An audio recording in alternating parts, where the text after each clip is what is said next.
maravilhoso, minha aluna incrível, tudo bem com vocês? Hoje nosso papo é sobre regência e a boa notícia é que você já sabe, você já manda bem em regência.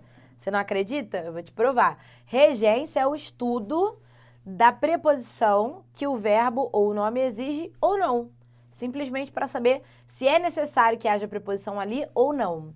Mas eu não sei isso, sabe? Então você vai dar essa aula por quê, louca? Porque nós vamos tratar nessa aula de casos em que a ausência ou presença da preposição pode mudar o significado do verbo ou do nome, ou casos em que a gente escuta muito errado todo dia, todo mundo fala errado, então é importante a gente ver como que fica normativamente para você arrebentar no concurso público.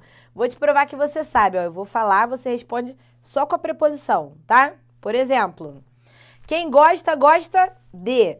Quem se refere a. Quem confia, confia em. Quem se apaixona por. Quem sonha, sonha com. E por aí vai. É isso. Você já sabe, a maioria da regência você já sabe. Vamos ver aqui as tretas da regência. Vambora? Telinha branca na sua frente. Primeiro, top 10 aí dos concursos nos últimos tempos. O verbo assistir. Seguinte, ele pode ter vários significados. O primeiro aqui, eu assisti ao filme.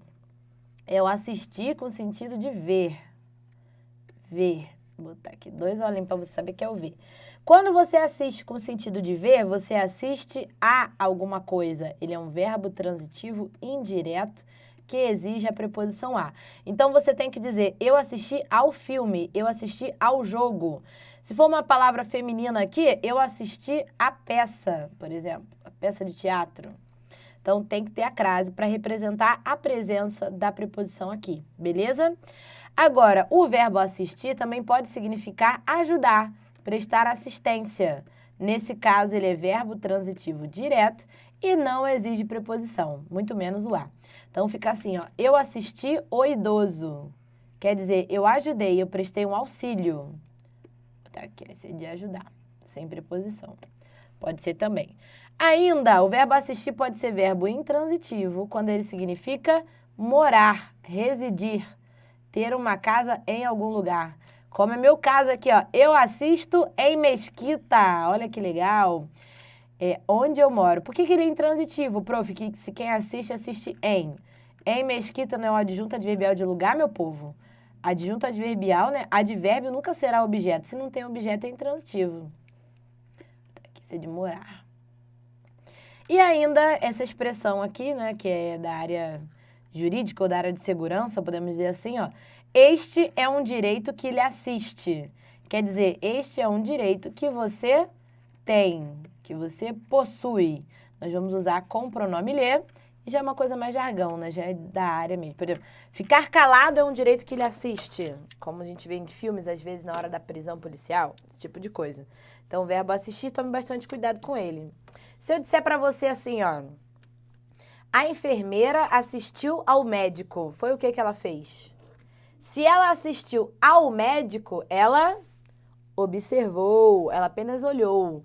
Agora, se ela assistiu o médico, ela deu assistência, ele bisturi, e ela pá, entendeu? Então é isso, preste atenção com a presença ou com a ausência da preposição. Top 2, verbo aspirar. Tem 2 significados também, aparece bastante em prova de concurso. Quando ele é verbo transitivo indireto com a preposição a, ele significa desejar, querer. Então, ele aspira ao cargo, ele deseja. Desejar. Agora, sem a preposição, quando ele é verbo transitivo direto, ele aspira o pó. Isso aí significa o quê? Drogas. Tô zoando. Pode ser sorver, pode ser puxar, pode ser limpar, né? Pode ser drogas também, mas não sei. Ele aspira, ele sorve. Sorver, puxar. Entendeu? Fazer assim, ó. Desse jeitinho. Então, com preposição, desejar. Sem preposição, sorver. Tem outro verbo que vai ser o mesmo estilo, que é o verbo visar. Também com a preposição a, né, sendo o verbo transitivo indireto. Com preposição a significa desejar. Ele visou ao cargo, era o que ele queria. Agora, sem a preposição, quando é verbo transitivo direto, pode ter 2 significados. Pode ser mirar ou pode ser Dar o visto, dar uma rubrica também. Rubrica ou rúbrica? Rubrica. Ele visou o pé do ladrão, quer dizer, colocou o pé do ladrão como alvo mesmo, né? Colocou na mira. Pode ser dar o visto, tipo, o patrão visou os cheques dos funcionários. Fez uma rubrica. A professora visou os cadernos, também pode ser. Importante de você perceber aqui. Quando eu digo assim, que o verbo visar significa desejar, tá certo. Mas se a prova pedir para você fazer uma substituição, tipo, substitua o verbo visar pelo desejar. Ou se disser, substituindo o verbo visar pelo verbo desejar, a semântica fica A semântica fica perfeita. Sim, só que vai ter que ter uma alteração aqui gráfica, né? Porque se eu trocar o visar pelo desejar, essa preposição vai sumir. Vai ficar ele quis ou ele desejou, né? O cargo. O verbo desejar é VTD. O significado é o mesmo, mas a regência é diferente. Atenção, hein? Verbo querer. Esse aí é legal, sabe por quê? Porque você pode usar para descobrir se o seu arroba, o seu contatinho está afim de você ou não. Não tem gente, às vezes, que a gente não sabe se a pessoa está afim da gente ou não? Existe, né? A pessoa dá super atenção, mas você não sabe qual é a dela. Você fala assim, ó. Fulano, eu quero a você. Escreve pra ele. Eu quero, ou pra ela, né? Eu quero a você. Se ela disser assim, ó, beleza, legal, também te quero. Aí você, vamos marcar, show, pá. Se ela disser assim, não, nada a ver, a gente é só amigo. Aí você fala assim, não, nada a ver você que não entendeu, você nunca estudou regência, não? O verbo querer, quando é transitivo indireto com a preposição a, significa desejar o bem. Olha aí, ó. Olha que tiro. Desejar o bem. Então, quando você fala assim, ó, eu quero a você, é como se fosse assim, quero a você como um filho. Quero a você como um pai, uma mãe, entendeu? Um irmão. Querer a alguém significa desejar o bem àquela pessoa. Mas se você diz que quer alguém, já é desenrolo mesmo. É que querer é de desejar. Esse é o verbo transitivo direto. Quer ou vai ou racha, né? Então, querer normal é de desejar. E querer a é desejar o bem. Entendeu? Aí você faz isso. Porque se ela quiser também, ou se ele quiser também, você marca. Se não quiser, você esquiva do toco. Entendeu? Não, nada a ver, entendeu? Nada. É oferecida e não estuda gramática. É isso. Verbo preferir é o seguinte, esse aqui não muda de significado. Eu coloquei na nossa aula por conta da dificuldade nossa de cada dia dessa regência. Ele é um verbo transitivo direto e indireto, pode ser, né? Você sabe que transitividade verbal depende do contexto. Nesse contexto aqui, ele é direto e indireto. Quem prefere, prefere uma coisa, no caso aqui o calor, a outra. No caso aqui é o frio. Então, eu não prefiro uma coisa do que outra. Não prefiro uma coisa que outra. Eu prefiro uma coisa a outra. Essa preposição aqui é obrigatória, tá? Se for feminino, você bota lá, prefiro a praia, a piscina. Crase, que aqui tem a preposição. Beleza? Então, 2 bizus aqui. Professora, mas isso é fácil. Se você achou fácil, que bom. Mas tem muita gente que, por conta do costume de falar, né, sem essa preposição, não consegue nem compreender uma frase em que você usa o verbo preferir. Então, são 2 coisas. Quem prefere, prefere uma coisa a outra, e não do que outra, nem que outra. E ainda, outro bizu. Você não pode dizer que prefere mais. Se você prefere, já é porque você gosta mais. Então, não, preferir já tem uma intensidade inserida no próprio verbo. Preferir mais também está errado. Às vezes, em questões de múltipla escolha, você vem só o verbo preferir, com essas várias incidências de erros comuns no dia a dia. Então, não dá mole. Bizu número 6, verbo chegar e verbo ir. Também não muda de significado, estou falando também só pelo nosso costume de errar. Quem chega, chega a, e quem vai, vai a. Ele chegou ao curso. Eu vou ao banheiro. Ele não chegou no curso e eu não vou no banheiro. O que acontece aqui? Podemos pensar sobre, claro, o modo coloquial da língua, né, no dia a dia. Se você está numa situação à vontade, você vai dizer que chegou, que quer ir no banheiro, não tem problema. Mas no concurso é importante ficar atento à regência desses verbos, porque pega muita gente. Pelo nosso costume, a gente perde essa boquinha aqui, que não é difícil, né? 7, verbo namorar. Vamos lá. Tem uma questão de significado e uma questão de regência. Primeiro, a questão de regência. O verbo namorar é um verbo transitivo direto. Quem namora, namora alguém ou alguma coisa. Oi? Como assim alguma coisa? Sim, alguma coisa. Por quê? A intenção original do significado do verbo namorar é de cobiçar com os olhos, de olhar com cobiça. Tipo assim, fui ao shopping e namorei aquela bolsa. Eu olhei desejando, eu queria muito, né? Nesse significado, se a gente parar pra pensar, te namora bastante gente por aí na rua, né? A gente no ônibus, às vezes né, no VLT, você passou, namorou rapidinho. Porém, tem um outro significado, que é assumir um relacionamento sério com a pessoa, né? Que a gente fala de namorar hoje. Então, você vai dizer que namora... Peraí, que eu estraguei aqui tudo, pronto. Você vai dizer que namora alguém. Então, Pedro namora Ana. Se eu disser que Pedro namora com Ana, aí não dá. Seria aqui um adjunto adverbial de companhia. Ele namora alguém e a Ana vai junto. Assim, sem preconceito, mas pra mim já tem muita gente aqui, entendeu? Acho que não daria certo. Porém, existe, eu respeito. 8, muito importante, verbo lembrar e verbo esquecer. Seguinte, a regência desses verbos vai se dar de acordo com o uso ou não da preposição. Como assim? Ó, se você perceber aqui, ó, eu lembro minha mãe. Essa frase tem 2 significados. Pode ser que você faz o alerta e fala, mãe, não esquece, né? Ou pode ser que você parece com a sua mãe. Eu lembro minha mãe. Né? Rápido assim, quem olha fala, Elô? Não, Carol. Então, lembrar pode significar você fazer o alerta ou você ser parecido com alguém. Agora, quando a gente diz eu me lembro, aí já é outra treta. Eu lembro é uma coisa. Eu me lembro já é eu trago na memória. E quem se lembra de alguma coisa. Resumindo, se você não usa o pronome aqui, não pode usar a preposição aqui. Se você usa pronome aqui, é obrigatório o uso da preposição aqui. Ou seja, eu não poderia falar assim, ó, eu lembro de minha mãe.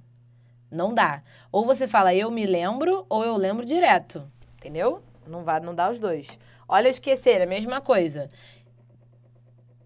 Eu esqueci você. Não teve pronome aqui, não tem preposição aqui. Agora, eu esqueci de você. Opa, houve um equívoco. Vou ter que cortar. Qual é a correção ideal para essa frase aqui? Eu me esqueci de você. Agora sim. Porque se eu quero usar preposição, eu tenho que usar quem? Pronome também. Esse item está equivocado. Olha aqui na minha face. Look into my eyes. Eu não sei se tem diferença semântica de eu esqueci você para eu me esqueci de você. Na minha opinião, eu esqueci você é mais forte. Quando você fala assim, eu me esqueci de você, é tipo, não te liguei, não te mandei o convite. É uma coisa superável. Agora, eu esqueci você, parceiro, segue o baile. Obrigatória essa diferença de sentido? Claro que não. Eu que inventei aqui na paranoia, entendeu? Mas é aquilo, o texto é aberto para quem lê. Você tem que interpretar e ver o que fica melhor aí para você. Bizu número 9, muito maneiro. São os verbos da igreja. Ó, verbo pagar, verbo perdoar e verbo agradecer. Pagar suas promessas, perdoar os pecados dos irmãos, agradecer as bênçãos que você ganha. Já achou que eu ia zoar o dízimo aqui, né? Se ferrou, nem zoei. Então, vamos lá. Pagar, perdoar e agradecer. Tem que saber de cabeça. Aqui, ó, sem olhar. Quais são os verbos da igreja? Pagar, perdoar e agradecer. Aí, como é que fica isso? É o seguinte, apenas com esses 3 verbos, nós vamos ter uma obrigatoriedade que é a seguinte. Coisa vai ser objeto direto e pessoa vai ser objeto indireto. Só com esses 3 verbos. Então, por exemplo, eu paguei o boleto. Boleto é coisa. Então, aqui ele é VTD. Aqui não tem preposição. Agora, eu paguei ao jardineiro. Jardineiro é pessoa. Então, aqui vai ser objeto indireto. Verbo transitivo indireto. Preposição a. Então, quando for coisa, você deixa sem preposição. Quando for pessoa, você é obrigado a usar preposição. Então, eu usei exemplos com o verbo pagar. Vamos de perdoar. Eu perdoei o erro. O erro é uma coisa, sem preposição. Agora, eu perdoei ao meu pai. Pai é pessoa, então, com preposição. Agradeci o presente. Agradeci ao João, que é pessoa. Só com esses 3 verbos você tem essa obrigatoriedade. Quais são os 3 verbos da igreja? Pagar, perdoar e agradecer. Show. Agora, preste bastante atenção nesse bizu, que ele cai bastante em prova também. Sempre que você tiver um verbo que indica comunicação, assim, indica expressão de alguma coisa, tipo comunicar, avisar, contar, falar, dizer, indicar, sabe? Você está expressando aí informações, orientações. Você vai ver que não, assim como, né, os verbos anteriores, com exceção dos da igreja, não tem uma obrigatoriedade de coisa de pessoa. Mas você tem que ver que eles são verbos, costumam ser verbos transitivos diretos e indiretos. Então, atenção. Eu avisei os alunos da data. Avisei quem? Os alunos. Objeto direto. Avisei do quê? Da data. Objeto indireto. Tranquilo. Pode ser assim também. Eu avisei a data aos alunos. Avisei o quê? A data. Objeto direto. Avisei a quem? Aos alunos, objeto indireto. Então, aqui você pode notar que não tem essa coisa de coisa e pessoa. Quem vem sem preposição é objeto direto, quem vem com preposição é objeto indireto. Sem preposição direto, com preposição indireto. Tranquilo. Agora, o que não pode acontecer? Vamos lá. Eu avisei-lhes a data. Pode, porque você sabe que o lhe funciona como objeto indireto. Entre os objetos, ele só funciona como indireto. Então, avisei-lhes o quê? A data, objeto direto. Tranquilo. Agora, eu avisei-os da data. Pode também. Os e as é sempre objeto direto. Avisei-os de quê? Da data, objeto indireto. Tá suave. Agora, eu avisei-lhes da data. Babou. Essa aqui tá babada. Por quê? Aqui tem preposição e aqui tem representação de indireto também. Seria 2 objetos indiretos? Não dá. 2 objetos indiretos não rola. Então, essa frase aqui tá equivocada. Ela tem que ser reescrita. Não deu pra ela. Tá babada. E babou. Beleza, galera? Essa é a base do estudo da regência. Você perceber onde precisa de preposição, onde não precisa. Qual preposição é boa, qual preposição não serve. E segue o baile. Praticar, praticar, praticar, para de olho daqui a pouco, identificar, olhou, fatiou, passou. É isso que você tem que fazer. Eu vou fazer o seguinte, na lista de vocês, vai ter lá normal, aquela sequência de questões que vocês já conhecem, e vai ter uma tabelinha também sobre regência nominal. A regência nominal é todinha decoreba. Então, assim, eu vou colocar lá os principais nomes e as regências... E as regências deles... Precisa cortar isso não, Natália, deixa o povo ver que é a realidade. As regências deles, direitinho ali, qual preposição que pode, qual que não pode, tem uns que usam 2 ou mais, tranquilo. E essa tabela eu quero que você fixe ali no visual mesmo da tabela. Vou botar coloridinha bem bonita para vocês. Façam bastantes questões, bastantes exercícios sobre isso. Inclusive, para quem vai fazer redação também, a regência é muito importante. Ela dá realmente ela dá um luxo ali no seu texto. Além da correção, de você não perder ponto gramatical, uma regência bem feita, ela deixa o texto com cara de realeza, de riqueza. Então, trabalha bastante isso que vai valer a pena, tá bom? O estudo sempre vale a pena, gente. Coloca isso na sua cabeça. Às vezes parece assim, tô estudando, perdendo tempo. Parece que eu não vejo progresso, sabe? Será que é isso mesmo que eu quero? A gente começa a questionar até os objetivos que antes eram sonhos da nossa vida. E, de repente, você coloca aquilo em xeque para se serve ou não para sua vida no momento de agora. Isso é o quê? Você não está tangenciando o seu progresso. Faça as suas questões sim. Coloca metas dentro de cada módulo ou dentro de cada aula mesmo, dependendo do seu tempo. Fala assim, só vou levantar quando eu acertar 5 questões seguidas de regência. Faz 5, confere o gabarito. Acertou? Pode levantar para beber uma água, para comer um biscoito, para mexer no telefone. Não acertou? Vai continuar estudando. Sabe, inventa umas coisas assim para você dinamizar o seu momento de estudo, que vale a pena. Otimiza bastante. A vida é isso, a gente conseguir dinamizar tudo, né? Até você sentar em família para almoçar, se você não tiver ali eu, pelo menos, penso muito assim, uma estratégia de fazer com que o clima fique mais leve, com que todos fiquem mais alegres perto de você, você acaba ficando triste também. Então, com seus estudos não é diferente. Força! Força, de dentro para fora. Não tem jeito, vai passar. Tamo junto.